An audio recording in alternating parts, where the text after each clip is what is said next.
Chiro tiene una historia especial, por eso le saludo y le agradezco que haya venido Chiro. Muchísimas gracias. Bueno, gracias a ustedes y buenos días para todos. Buen día. Sí, la verdad que estamos acá. Yo siempre te escucho que estás entrevistando gente con sus historias particulares y sí, es como dice Galeano, estamos llenos de historias. Estamos llenos de historias, lo que pasa es que habría que juntarlas para entender un poco más la historia, ¿no? Claro. Y es tan lesionador, yo no me canso de hacer docencia, entro en las redes, ahora ya para andar en política está un poco grande.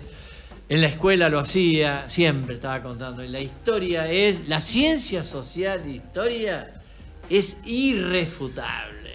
Frenemos allí. Vamos a arrancar del principio mismo. ¿Dónde y cuándo naciste? Nací acá, a 9 kilómetros al norte de Ceres, por ese camino rural que sale desde la Bernardo de Irigoyen, prolongándola hacia el norte. Hay una chacra, que era la chacra de mi papá, 217 hectáreas, que el que pase por ahí todavía va a ver esos inmensos montes de eucaliptos que hay todavía, que hemos plantado ya por mediados del siglo pasado. En el año 1946, un 18 de mayo, según mi mamá, a las 11:15 de la mañana, llamaron a la comadrona. En aquella época no había internación, ahí iba la comadrona, y si no las viejas abuelas, las tías, y ahí nacíamos todos. ¿Cuántos hermanos son? Somos 6 hermanos, de los cuales ya quedamos 4 porque 2 ya han fallecido. Yo soy el cuarto. Tengo 2 hermanas mayores, un hermano que ya falleció, y quedan una hermana que ya falleció menor, y mi hermano Oreste, el gordito de las bochas que anda por ahí a las vueltas. Chiro, ¿quiénes eran tus papás?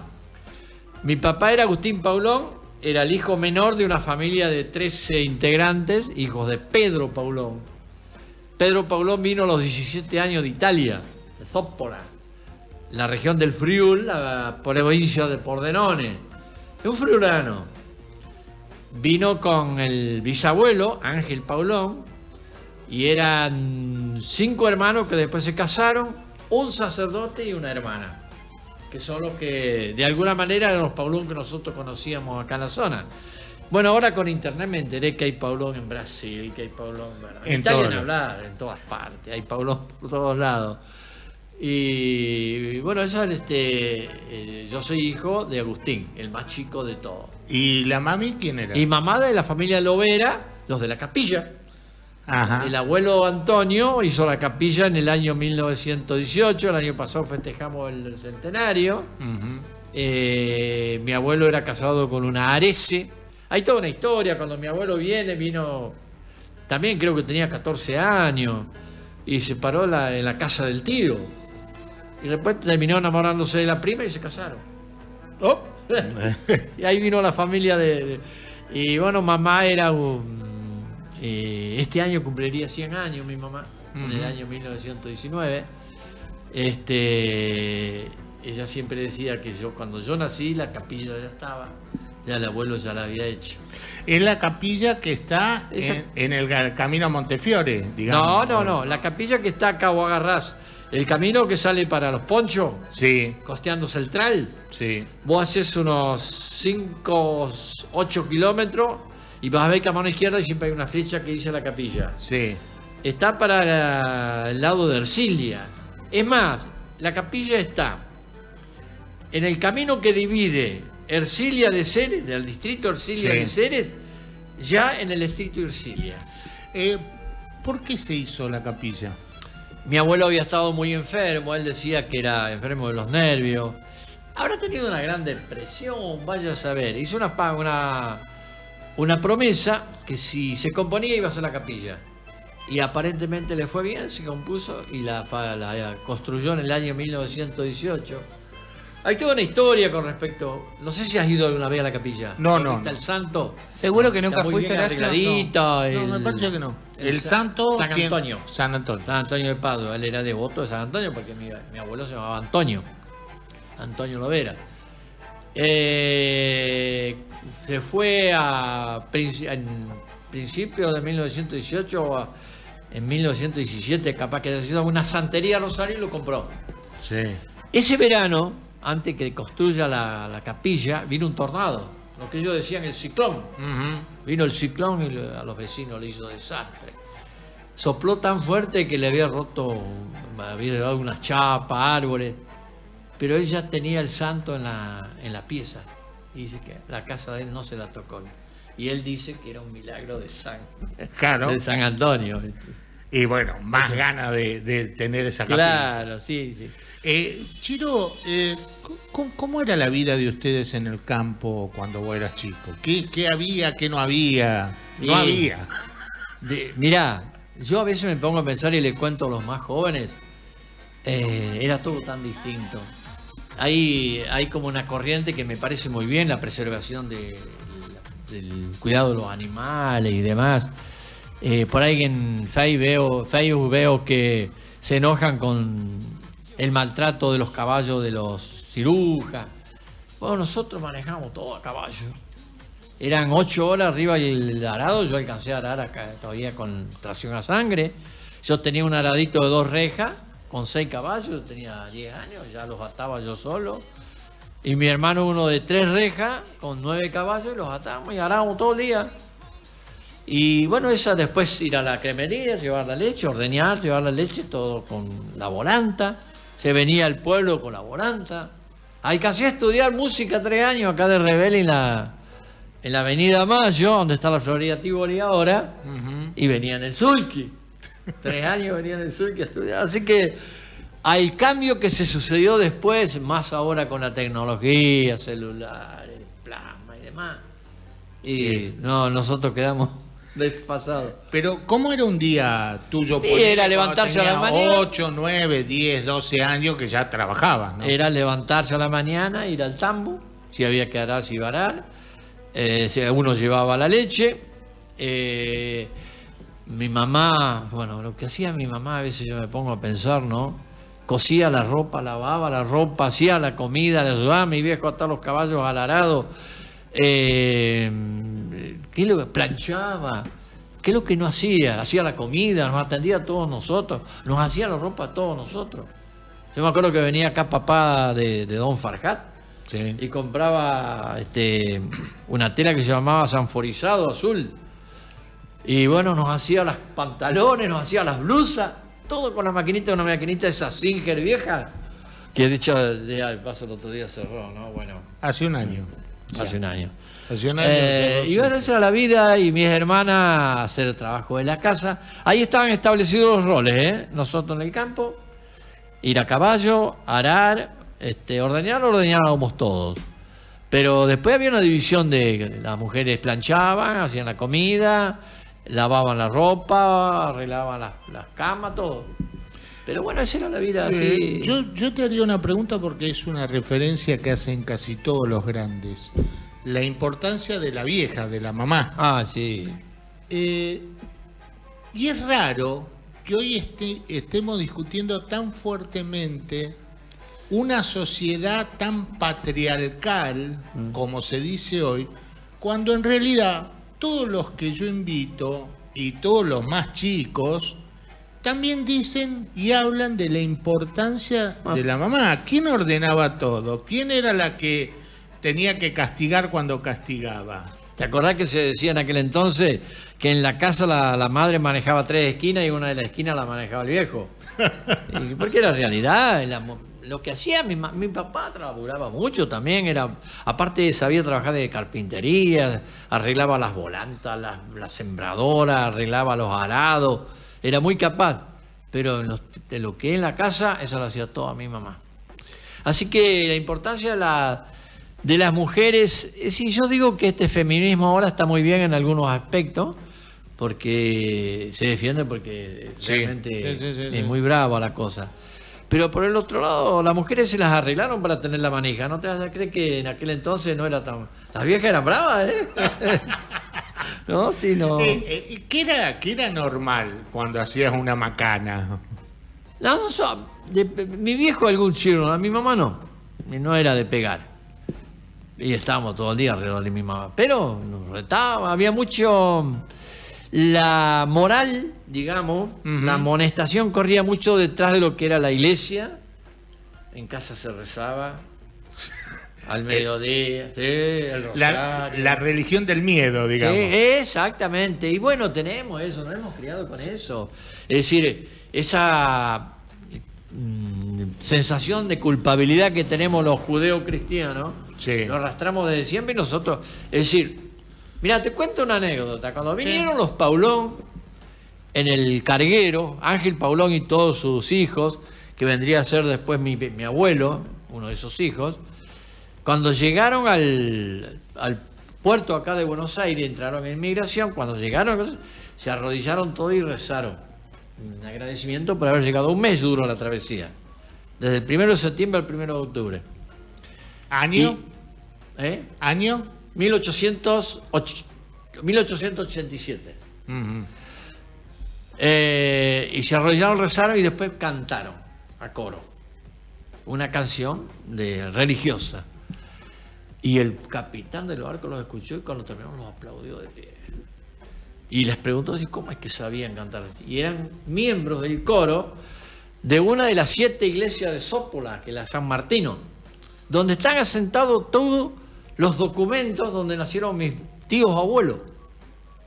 Mirá vos. Ahí están todos. Hay toda una historia de un castillo que cuidaba mi bisabuelo, en los fantasmas, había sucesos sobrenaturales. Nos han contado tanto esas historias. Y bueno, y entonces, ustedes vivían con la reglamentación esa sí, y en el alambrado ese, digamos. Sí, de ahí no nos salíamos. La religión era... Con el tiempo me fui dando cuenta de que eso es lugar a interpretaciones, ¿no? El tema de la religión. Sí. Chiro, te hago una pregunta. Vos decías, vinieron de Italia. ¿Por qué se vinieron? ¿Alguna vez te comentaron? La inmigración era muy fuerte en aquel entonces, porque pensás que desde 1850, el censo de 1850 había dado en Argentina 1 millón de habitantes. Sí. Y el censo de 1914, Ajá. o el relevamiento que hicieron en 1914, estamos hablando de 64 años después, había 7,5 millones. Uh-huh. O sea, desde el punto de vista del crecimiento natural y vegetativo, imposible. Claro. Era todo inmigrante. Y allá aparentemente habían venido unos amigos. Yo creo que la historia viene así. Nicolás Avellaneda, 1874-1880,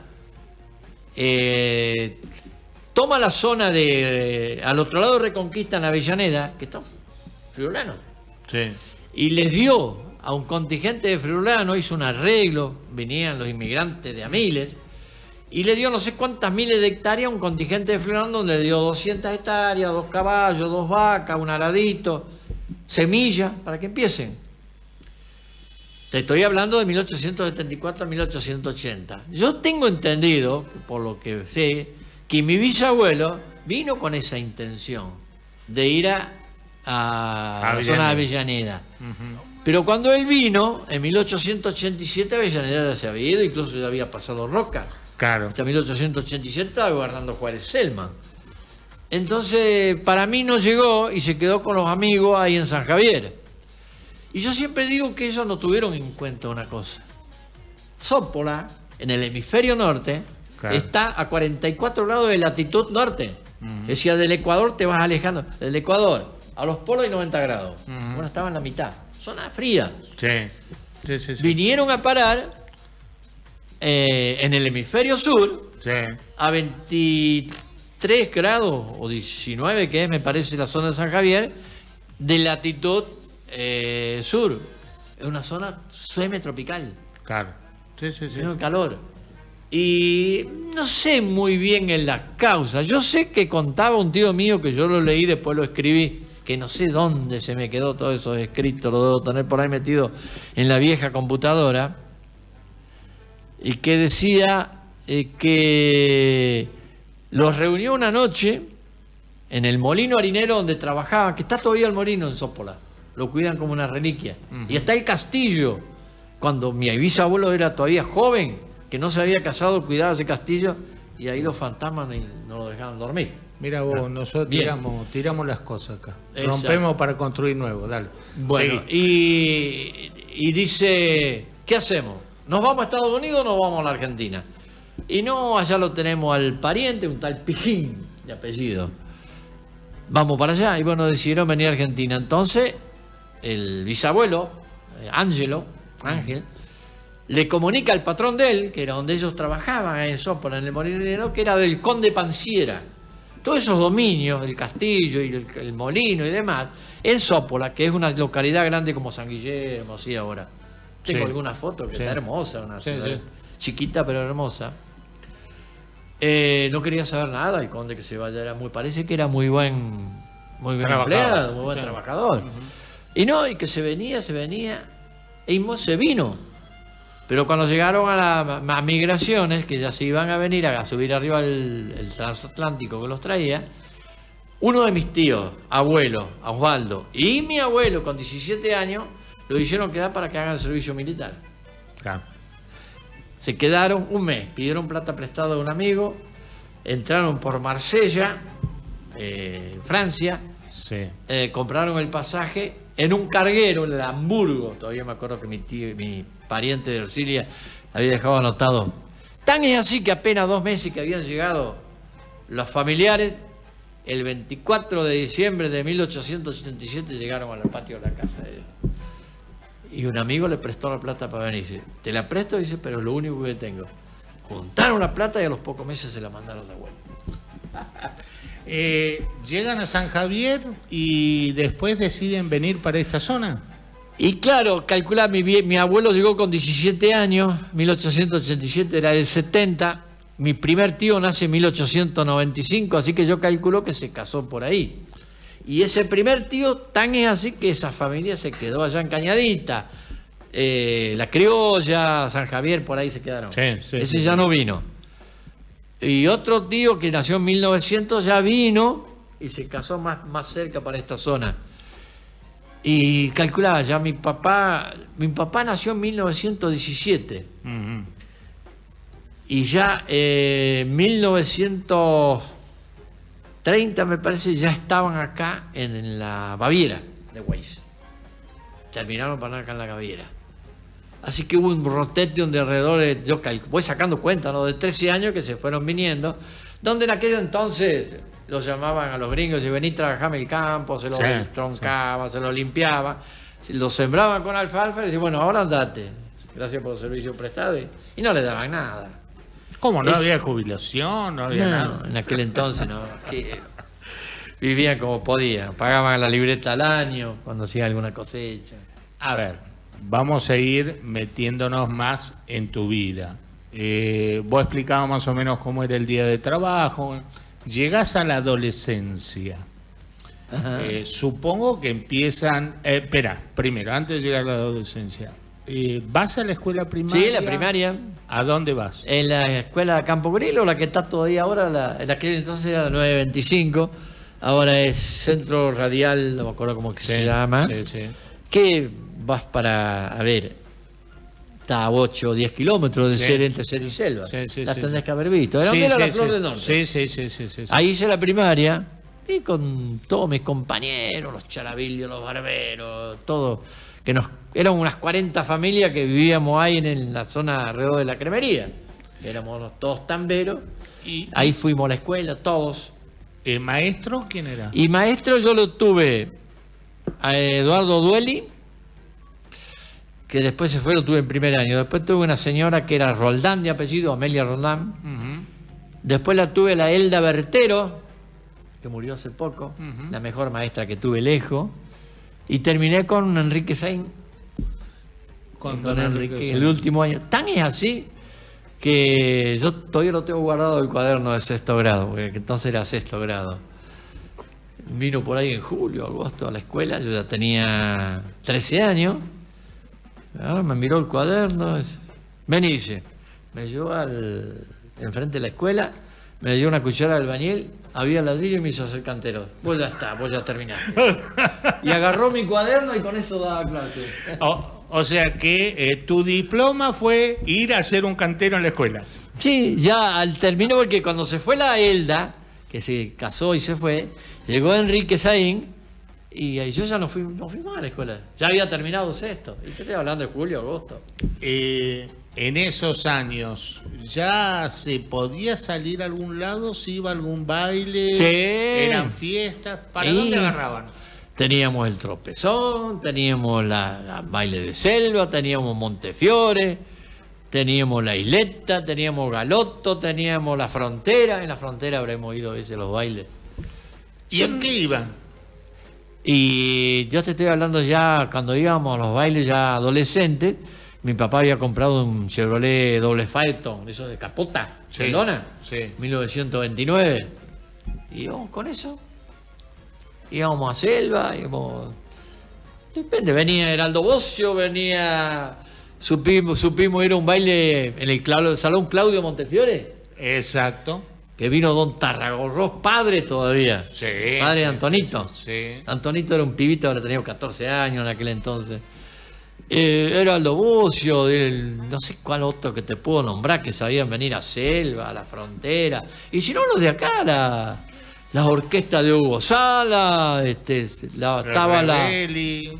Rebeli, estaba la Jazz Continental de Freire, con Sam Buddy, Luis Marino. ¿Cuándo te metes en política y por qué te metes en política? Yo el porqué, posiblemente tenga que ver con... A ver, en mi casa, mi viejo era muy peronista. Tan es así que tengo una anécdota que... ¿Va todo bien? Sí, sí, sí. Una anécdota que vengo de la escuela. Iba con mi hermana a la tarde en el Sulky. Te estoy hablando del 16 de junio de 1955. Me acordé de la fecha porque ahora vas a ver por qué. Sí. Llego de vuelta a las 5:30, habrán sido, porque salíamos a las 5, 5:15, 5:20. Y llegamos con el Sulky en el patio y estaba mi viejo pintando la parte sur de la casa con la brocha gorda de cal, con cal. Y de allá me dice, están metabala los ñanduces en Buenos Aires. Era el 16 de junio de 1955 cuando la parte de la Marina bombardeó Plaza de Mayo para matarlo a Perón. Mataron 400 inocentes, un desastre. Y como que desde esa época siempre tuve en cuenta lo que era la política. Y papá siempre hablaba de política. Entonces me digo como que me fui formando con una idea de lo que era. Pero además siempre me gustó la historia. Y siempre la tuve presente. Pero después de ahí viví mi adolescencia a full. Fútbol, baile, cacería, nunca... Hace poco vi en el Facebook una foto del recordado y afamado equipo de La Flor del Norte. Explícame quiénes eran los integrantes del equipo. Y de ahí no fútbol. está el equipo que más jugábamos, pero bueno, en ese equipo... Vamos, el ídolo, ¿viste? El ídolo no estaba. Messi. Estábamos yo y mis dos hermanos, Sí. los hermanos Mancilla, que sabían vivir allá donde es el Ombú ahora, que no queda más nada. Estaba este chico de Robledo, el Güencho. Sí, que no está viendo, Bencho. Estaba los dos barberos, mi primo Paulón Oscar, Charavillo, René, Barbero, Enzo Barbero, este que vive acá donde era el doctor Uberti antes, el doctor, el cardiólogo. Era un grupito y éramos todos de 22, 23 años. Digamos, conceptualmente, el equipo era un equipo que tocaba la pelota, Sí. jugaba lindo o sacudía leña a No, morir. más de todo, había dos o tres que la tocaban bien. Mi hermano, Oreste, jugaba muy bien, Walter Barbero. Yo lo que tenía era una velocidad pasmosa. A mí no me alcanzaba nadie. Que Chiro agarrara y la partían allá, la punteaban para el lado del córner. Yo llegaba y me andaba al centro. O era gol o hacía gol yo. Se morían con nosotros. Pues. Yo tenía una velocidad fuera de serie. Siempre... La vez pasada encontré un amigo que ya falleció, me dice, gringo, pero eras ligero. Dice, bueno, y te sigo contando, y un poco se fue formando esa visión de la historia y de la pertenencia a un sector, al nacional y popular. Después me di cuenta que era nacional y popular. Sí. Porque después cuando estudié y lo enseñé en la escuela por 20 años, la historia, me di cuenta de la importancia que tuvo Irigoyen. 24 años luchando hasta lograr las elecciones limpias. Sí. La importancia de Perón con ese... Perón desde el 4 de junio del 43 hasta el 17 de octubre le metió 70 lechos a los oligarcas. Cuando reaccionaron ya era tarde. Lo que han hecho esos hombres, Entonces esa cosmovisión de la cosa, allá por julio del 72, me dice mi primo Pepe, que sabía estar acá en Cere todavía, vos sabés que se están reuniendo la gente, se llama Juventud Peronista, y tienen un lema, se llama Lucha y Vuelve. Había que luchar para que vuelva Perón, que había estado en el exilio desde el 55. Y bueno, ese fue inicio en la Juventud Peronista. Después, todo el arrancamos después con la parte política. Inicio de la Juventud Peronista. Antes, ¿empezaste la secundaria? ¿No la arrancaste nunca? No, a los 13 años dejé la primaria y listo. Me olvidé, no, nunca más. Hice, sí, un par de veces por semana venía acá a Cere a estudiar música nada más. Música. ¿Y cuál era tu trabajo? ¿En el campo? En el campo, arar, sembrar, ordeñar, todos los trabajos típicos del campo. ¿Hasta cuándo te quedaste en el campo? Y en el campo me quedo hasta los 32 años de que vinimos con mi viejo y mi vieja y mi hermana, porque la otra hermana estaba en San Nicolás, compramos una casa donde la tenemos ahora, el día después que ganó Argentina el Mundial del 78. ¿Y por qué se vinieron del campo?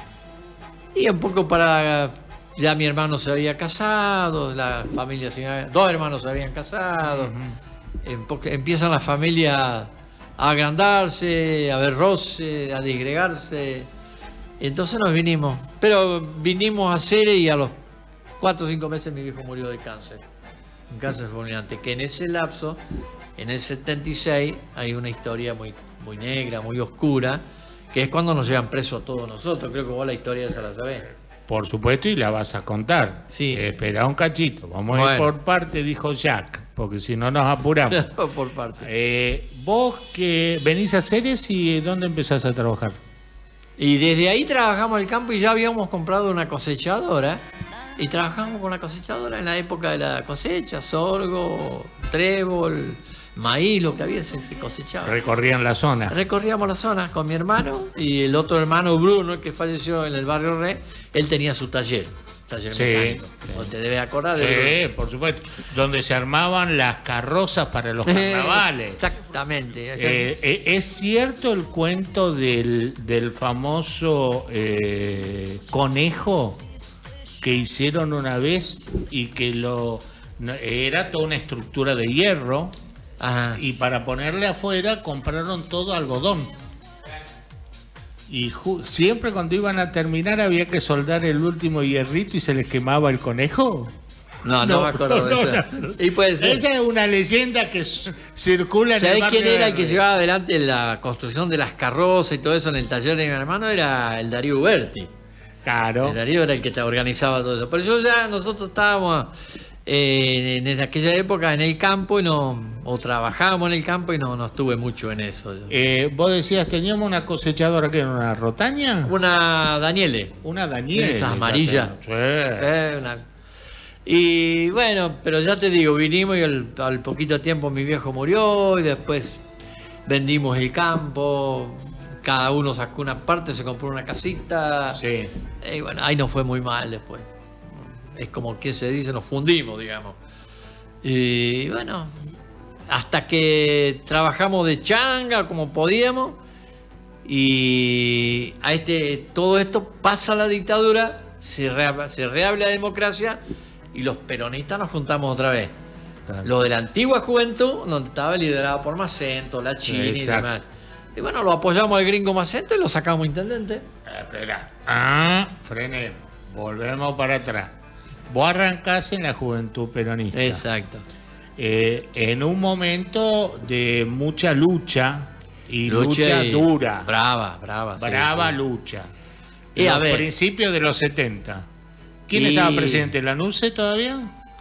Claro, ante Lucha y Vuelve era contra Lanusse, que Lanusse había dicho que Perón no iba a volver porque no le daba el cuero. Y nosotros le cantábamos de todo a Lanusse, los estribillos.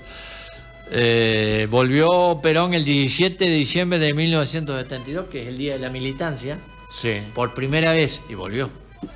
Y bueno, pero ¿qué pasó? Hay toda una historia que ya se forma la guerrilla, Montonero. Nosotros éramos de la Juventud Peronista, pero todos sabíamos que la dirigencia de la Juventud Peronista a nivel nacional era Montonero. Todos sabíamos eso. No éramos todos Montoneros.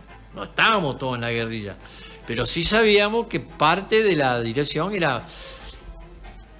Vi una serie de desaciertos porque emplear la lucha armada, ellos se llamaban grupos políticos militares, la lucha armada contra la oligarquía apoyada por, vamos a ser realistas y la palabra no es vieja, apoyada por el imperialismo, como es todavía hoy, es muy dura. Cuando se rearmaron, bueno, así la pagamos muy cara. Vino Perón, murió y ya la cosa se desmadró. Directamente. Hay una anécdota muy linda de las primeras veces que tuvieron que salir a pintar las paredes con consignas peronistas en plena época militar de la NUCE, debe haber sido. ¿Cómo es esa anécdota? Y salimos, esa noche salíamos, éramos 5. Yo, mi primo Pepe, yo el burro primero. Macento, Pinocho Cravero y Gianni García. No sé si te acordás de Gianni García, que sabía trabajar en la cooperativa. No. Bueno, éramos los 5 que salimos esa noche. Un frío. El 2 de julio de 1972. La primera vez que yo salía militar.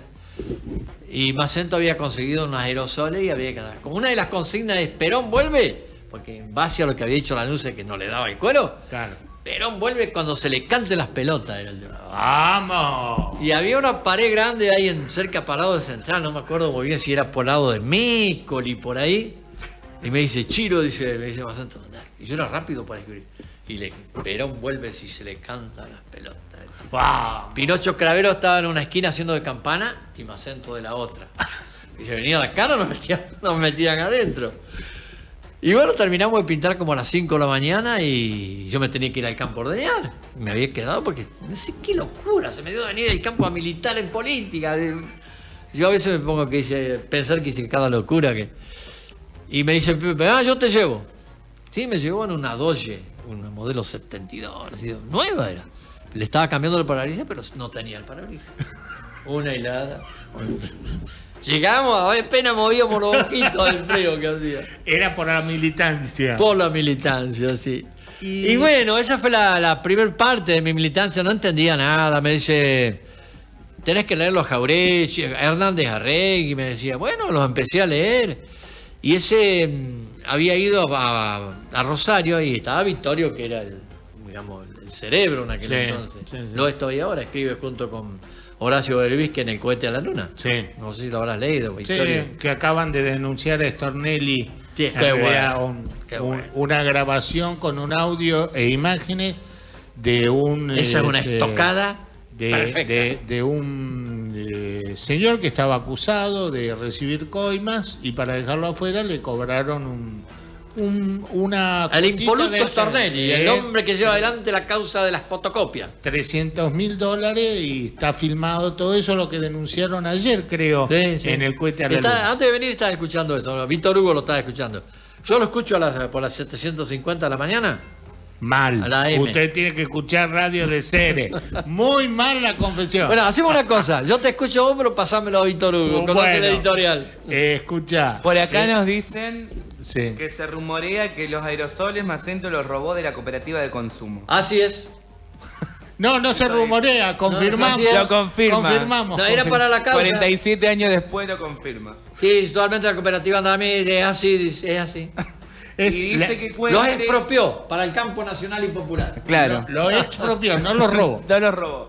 Dicen por aquí que cuente que era el Ateneo. En el Ateneo era la iglesia vieja donde nos sabíamos reunir la juventud peronista.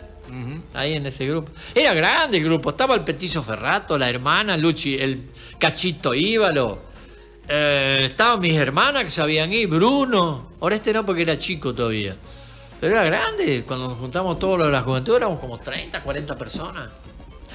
Bueno, ese fue los inicios, digamos, ¿no? Después vino, ni hablar lo que vino cuando nos tocó lo de la dictadura. Yo sí me había ido a trabajar a Rosario, porque había hecho un curso por correspondencia de tornería. Y aprendí tornería.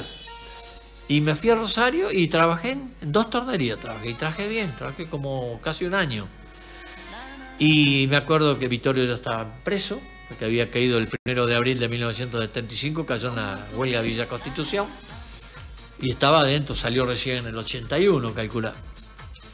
¿Y qué pasa con tu familia o con vos y con la gente. Contanos a ver, la historia bien, a partir de cuándo, por cómo fue, no por qué, porque no había ninguna razón. No, en aquel entonces caer preso era... Te encargabas sin documento en una esquina y claro, podía llegar a desaparecer. Sí. Sí, el que más estaba politizado era yo, pero todos estábamos en mi viejo, era peronista desde siempre, así que apoyaba. Y después yo te iba contando, estaba en Rosario y Victorio estaba dentro y Mabel, la mujer de la compañera Mabel, me decía Chiro, Inés también estaba estudiando enfermería, que después estudió enfermería y gracias a eso fue enfermera por 30 años en el hospital. Váyanse de acá, acá no está quedando más nada. Estaban cayendo todas las casas, todas las organizaciones que había, de la Juventud Peronista, de Montonero, del ERP. Caía cualquiera, el inocente, el culpable, caían todos. Y yo un buen día, me parece que fue el 1 de abril, dice, bueno, me voy. Y me vine a hacerle de vuelta. Y mi hermana se quedó y esa noche ella la llaman, porque ya era enfermera, para que vaya a trabajar en el hospital Clemente Álvarez, me parece, a cuidar a un viejito. Cuando vuelve a las 6 de la mañana, encontró todo el operativo en el taller donde paraba ella. Yo ya me había venido unos días antes. Y se escapó. Se dio cuenta que era una redada. Y bueno, ahí es donde desapareció mi primo Pedro. No apareció nunca más. Y mi hermana se escondió y estuvieron escondidas 3, 4 años hasta que pasó la dictadura. Y yo me vine a Cáceres y estaba medio perdido, pero bueno, era la etapa, había que aguantar. Te estoy hablando de abril, mayo. El 20 de julio estábamos en una carneada en el campo con mi papá y toda la familia, menos Inés que estaba ya estaba en San Nicolás, estaba escondida, la buscaba por una foto. Pero no, ellos sabían que era una perejil, igual que yo. Cae la policía esa noche. La policía de acá. La policía de acá. La lideraba un tal Acosta. Y bueno, el operativo. Buscaron, no, se fueron. Me acuerdo que Acosta estábamos en la cocina y le dice, ¿y don Paulón, usted qué opina? Y no sé qué cree que hace una sequía, no llueve. Yo no sé si mi viejo se hizo el boludo, que la pregunta era por otro lado. Bueno, no, dice, acá no hay nada, dice uno, dice, fueron. Cuando salieron, yo lo escuché por salir en el jardincito, que uno les mira y dice las cosas que nos mandan a hacer. Pasó, hicimos los chorizos, la mañana siguiente nos levantamos, terminamos los chorizos, comimos el asado, estaban todos los vecinos, los amigos.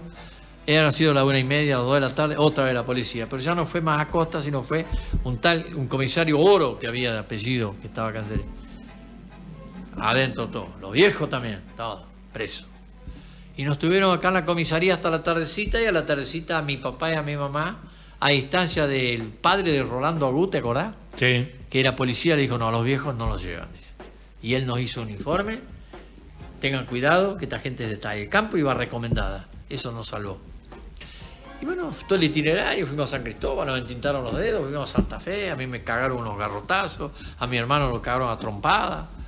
No nos pasaron picana. Al día siguiente estábamos en un lugar donde había muchos políticos, yo no sé de ser que era, para mí era un gimnasio de alguna escuela, algo así.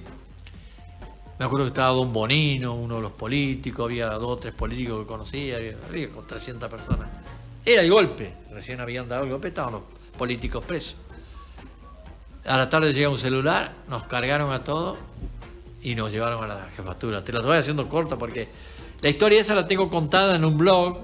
El que quiera entrar es muy simple. Isidro Paulón, va a aparecer una ventanita que dice Monte de Eucalipto, cliqueas en Monte de Eucalipto y ahí aparece la historia que se llama Vivencias del Proceso. Y bueno, tuvimos una semana, 10 días ahí en la jefatura de policía adentro y mis viejos no sabían dónde estábamos. Estaban desesperados, calculaba, me decía mi mamá, que mi mamá fue más fuerte que mi viejo, todavía se le había roto el rastrojero y venían en la volanta a hacer y cuando llegaba al taller de mi hermano y en lo que estaba cerrado, mi viejo se largaba a llorar. Y mi vieja se la aguantaba. Y bueno, nos tuvieron una semana, 8 días. En esa semana ¿Cómo estaban? ¿En qué disposición estaban? ¿Estaban separados? ¿Juntos? No, todos juntos. Estamos en 2 piecitas separadas, la mujer en una y los hombres en otro. Pero nos veíamos, estamos todos ahí. ¿Crueldades? ¿Crueldades? Bueno, yo una noche escuché, estábamos en el subsuelo, en el piso de arriba, pisadas fuertes, gritos de dolor, trompadas, se ve que eran golpes. Y después los mismos reclusos de ahí nos decían, es la patota que está torturando a los detenidos. Y a nosotros no nos tocaron. A mí no nos tocaron. La cuestión de que en un momento dado llegó un tipo, bajó de la escalera y dice, Paulón, ¿dónde están los Paulón? Acá. Bueno, prepárense que se van en libertad. Eso fue todo. Para hacerla rápido. Mi hermana también tenía la hermana fallecida y la otra hermana mayor estaban juntas. Inés no, porque estaba en San Nicolás. Y yo, Oreste y Bruno y Juan, un primo de Villa Trinidad. Y bueno, nos soltaron y estábamos ahí como un pollito mojado en una esquina. ¿Y qué hacemos? Y no sabíamos qué hacer. Y uno de los canas dice, muchachos, ¿qué les pasa? Y estamos acá sin documentos, sin plata. Salen sin documentos a la calle y dice, en 15 minutos están de vuelta. ¿Ustedes qué quieren? Y nos queremos ir a Ceres. Bueno, yo tengo un taxi, los llevo, dice. Nos cobró 3 veces más. 2 millones de dólares. Nos cargaron. Éramos 8 tipos arriba de un Falcon. Él y otro cana y nosotros 6. Los 5 hermanos y el primo. Y nos trajo, habremos llegado a las 4 o 5 de la mañana a Cáceres. Y ahí se terminó la historia. Pero yo siempre digo que ese disgusto de mi viejo, te estoy hablando de julio del 76, en abril del 79 mi viejo murió de un cáncer fulminante.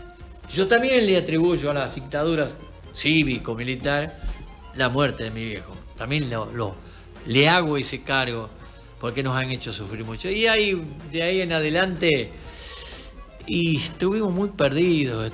Seguimos trabajando con la máquina, qué sé yo. Pero no era lo mismo. No era más lo mismo. Mi viejo Bruno siguió trabajando en el taller, Oreste estaba en el campo. Pero fue un sacudón muy fuerte. La familia Paulón como era no fue nunca más. Nunca más fuimos los mismos. Los Paulones ya no iban a ser lo mismo después de ese duro trance. Pero a vos te seguía picando el bichito de la política. Sí, siempre. Pero yo tengo, una vez que llegamos a la municipalidad con Macento y el grupo de la Juventud Peronista, que ya no era tanta juventud, empezó la EMPA, que a mí me cambió la vida. O sea, cuando empezó la EMPA el 11 de abril de 1984, lo empezamos en el Liceo Municipal, ¿te acordás? 60 éramos. 60 éramos. A los 2 o 3 meses ya estábamos en la fiscal. Una noche la China nos llamó uno por uno, ella era la directora. Y nos preguntaba, ¿cómo ves esto de estudiar ya de adulto, de grande? Yo ya tenía 38 años, ya era grande. Había dejado pasar un lapso desde los 13 años a los 38, 25 años. Yo siempre dije que fue la etapa lumpen de mi vida. Sí. Me dediqué a la joda, cualquier cosa menos. Pasaron cosas, como diría nuestro presidente, la dictadura, la politización de demás, pero digamos que... Pero le digo así, Chini, la EMPA a mí me cambió la vida. Textuales palabras que la Chini se debe acordar todavía. Y me cambió la vida, fue otra cosa. Empecé a entender muchas cosas, empecé a entender la rigurosidad del estudio. Me fue muy bien, terminé el mejor promedio. Ahí me enganché en el magisterio, hice el magisterio. Una oreja, le llevaba manzana a la maestra para quedarle. Bueno, pero estamos hablando recién de Stornelli, el soborno es una cosa que... bueno, se usa. Se usa. Cosita. Sí. Chiro, ¿te enganchás en el magisterio? Me enganché en el magisterio, me acuerdo de que tenía que ir a las 5 de la tarde y tenía que dejar el trabajo. Ya. Se me ocurrió el día. Creo que ahí prevaleció, yo siempre digo, mi parte lumpen. Dejé. Bueno, entre la Chini y la Susana me pegaron una lavada de cabeza, la Susana Siever. La Chini me dijo, textuales para chicos, dice, ¿viste cómo habla ella? Si vos no podés terminar este año porque no te dan los plazos y no podés ir tan temprano, trazate plazo, trazate objetivo, no plazo, me dice. Dejá esas 2 materias de las 5 de la tarde, de las 5 a las 7, y las haces al año siguiente. Y me convenció, pero la Susana fue más drástica. ¿Sos pelotudo? Vos dices, prácticamente ya sos docente, dice, y va de... Y bueno, retomé el estudio y me fue bien, terminé bien. Y el 19 de septiembre, ya recibiéndome, se casa Analía Godio y se va a Selva, que era la profesora de Ciencias Sociales de la EMPA, y la Chini me habla, ella era la directora. ¿No te animás a ser el profesor de Ciencias Sociales? Y ahí empezó Chiro Paulón como profesor de Historia y Ciencias Sociales en la EMPA. ¿Cuál fue la charla que tuviste con Macento para dejar de trabajar de empleado de comercio? ¿Vos eras empleado de Macento? Y dejé en el... Estuve 10 años con Macento. ¿Y vos dejás cuando empezás a estudiar? No, yo estudié con él, después yo me recibí, empecé a dar clase en la EMPA, calculá que empecé en el 89 y de Macento me fui en abril del 94 recién. ¿Y cuál fue la charla? La charla. Con Macento? Y él me dijo, ya las cosas no iban bien. Ya estábamos hablando del 94, estaba Cavallo fundió como ahora. Las pymes se fundían de a miles. Y Macento se fundió. Y me dijo, Chiro, si yo te voy a aguantar, pero cuando agarre una hora estable, yo voy a tener que... Me indemnizó y todo. Y en el 93 yo seguía en la EMPA, pero tenía pocas horas. Con eso no iba a vivir. No, si yo te voy a mantener todavía.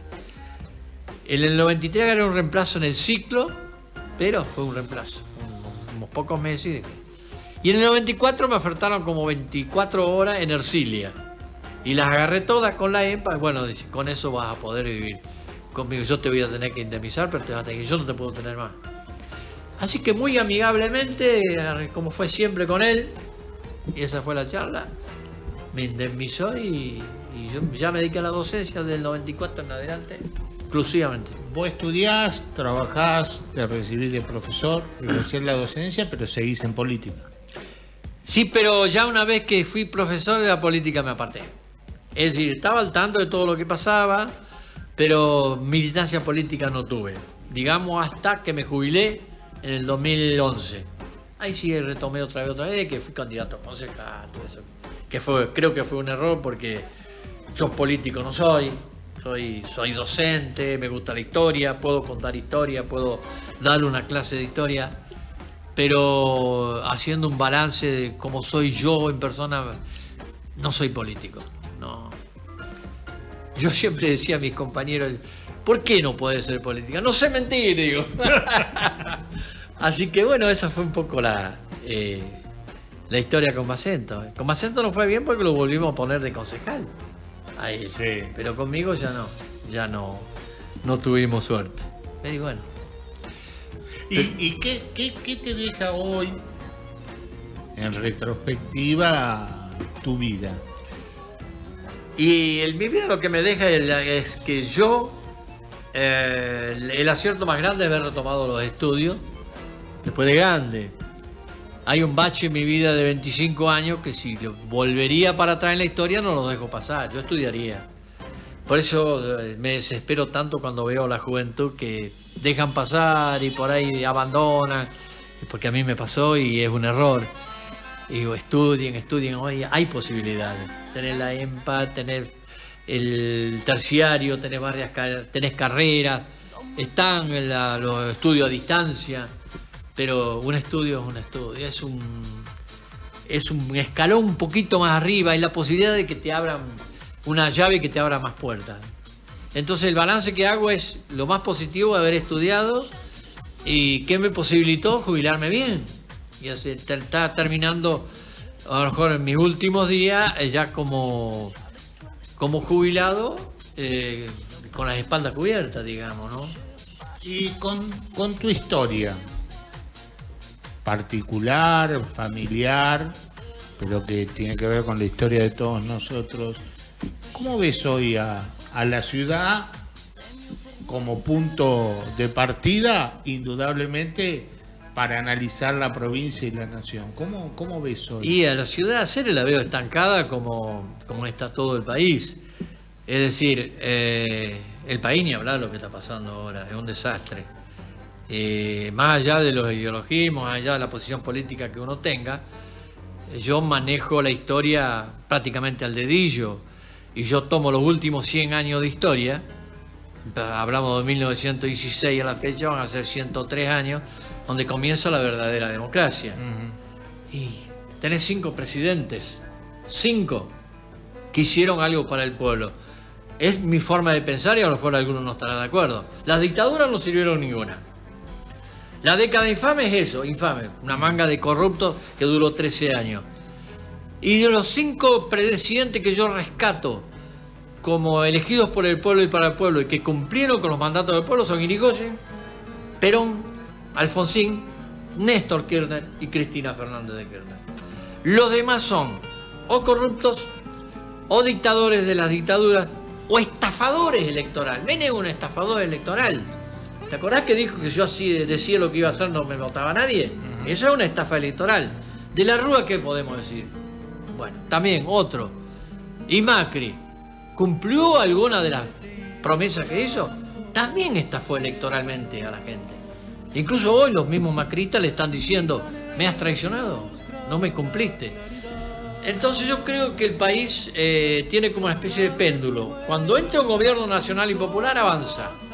Y viene el retroceso cuando se para a través de las dictaduras, que después vino la década infame, después la dictadura que lo voltea a Perón del 55, podemos decir que retoma la democracia Alfonsín, porque Perón vino y murió.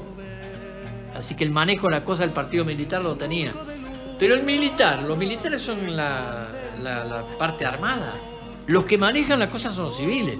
¿Y quiénes los civiles? La oligarquía terrateniente y la oligarquía industrial y los sectores del poder concentrado del dinero que siempre marchan en forma mancomunada con el capitalismo externo, con el Fondo Monetario, con el imperialismo, porque parece que la palabra imperialista estaría devaluada, pero está actual. ¿Qué están haciendo en Venezuela? Venezuela no es el problema, Maduro. Venezuela es el petróleo que necesita Estados Unidos sí o sí, porque no tiene más reservas. Y con la reserva de Venezuela tiene para 50 años más, en una guerra comercial con China, donde tiene que traerse los buques tanques desde el Golfo Pérsico, pasar todo el Atlántico y tardar 45 días, cuando desde la cuenca del Orinoco, en Venezuela, tardan 72 horas para llegar a las refinerías yanquis. Yo creo que está todo dicho eso. Y la Argentina está inmersa, cuando se dan los golpes militares o estas estafas electorales de Menem, de la Rúa y de Macri, retrocede. O no hemos retrocedido en estos 3 años. Es brutal el retroceso, el estancamiento que hay. Hay 200.000 empleados menos, hay una deuda externa que yo me pregunto, 200.000 millones de dólares, y pregunto, ¿dónde está? ¿Qué se hizo? Ah, no, la chorra de la Cristina se robó todo. ¿Se robó todo? Hizo 1.800 escuelas, 18 universidades, 600.000 viviendas, le dio 5 millones de tablets, computadoras a los chicos, pasó del presupuesto del 3,2 al 6,5 de la educación. Digo, ¿por qué no hacemos números? Y entonces, de la misma manera, esos 200... y pasó de la deuda externa del 170% del Producto Bruto Interno a deber un 35%. Estos ya la llevaron al 100%. No hicieron nada de eso y encima debemos todo eso. Creo que pasamos al 100%, ¿no? Estamos ahora tenemos sobre el 100%. Prácticamente estamos ahora en el 100%. ¿Y a dónde está la plata? Ahora, sabemos que cuando estuvo Aranguren y Caputo, faltaron 30.000 millones de dólares. ¿A dónde están? Son ladrones. Pero ven, eso es lo que yo veo como realidad y así la veo a la Argentina. Y va a costar mucho salir. Ojalá se forme un frente lo más amplio posible, popular, y que podamos ganar en diciembre, Dios quiera. Chiro, muchísimas gracias por haber estado, por compartir tu historia, que como dije al principio, las historias particulares forman la historia general, claro. Así que sirvió mucho para todos, ¿no? Y bueno, espero que, por lo menos que alguno me haya escuchado y haya pensado, bueno, Así es la vida de un cerecino, por ejemplo. Muchísimas gracias, Chiro, por venir.